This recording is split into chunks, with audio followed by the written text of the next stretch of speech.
morning.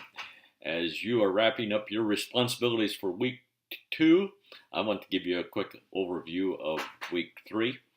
It's going to be another very interesting week as we work together.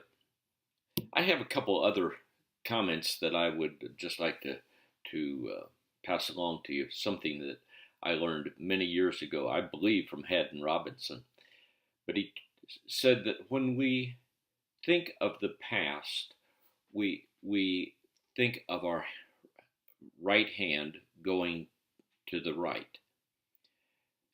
And when we think of the future, we think of our left hand going to the left.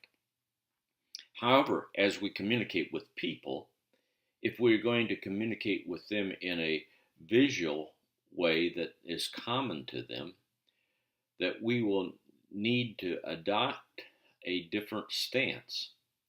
We need to say, in the past, we will have this historical event remembered.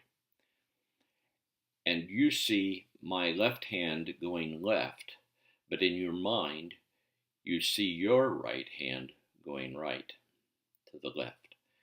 And in the future, and you think your left hand is going left, but my right hand just went right.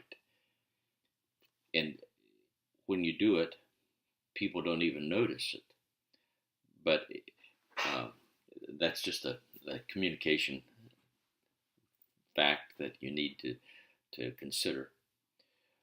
Right now, as I'm recording, I have a notepad, an old one, here on the face of my computer screen, so that as I communicate with you, I don't look down. I can keep my eyes pretty much on the camera as I am talking, and that way it's more communicative with you. And that's part of the whole matter of preaching without notes. If you don't have anything to distract you, you are looking at your audience.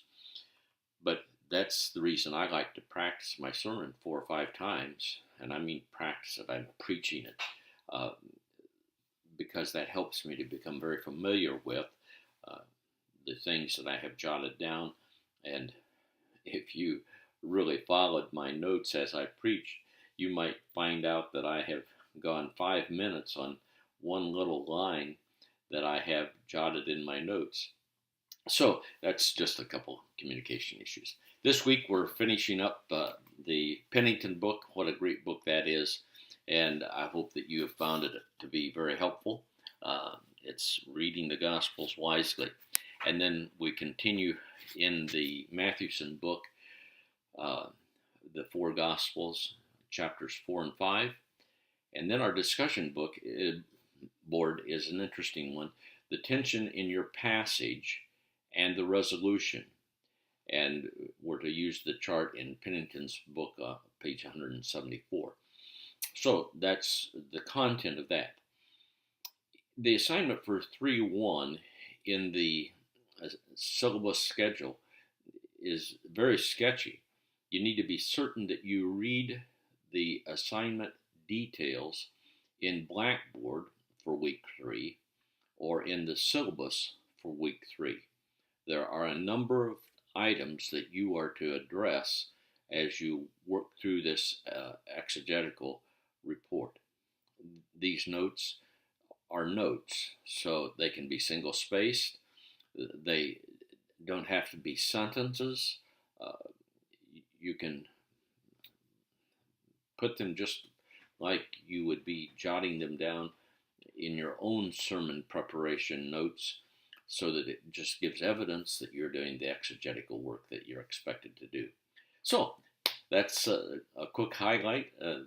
The exegetical work will not be a quick one, but it will be a good week as you dig deep into your own passage as well as in the whole Gospel of Luke.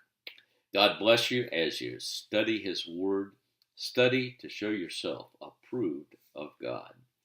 That's the passionate desire each of us ought to live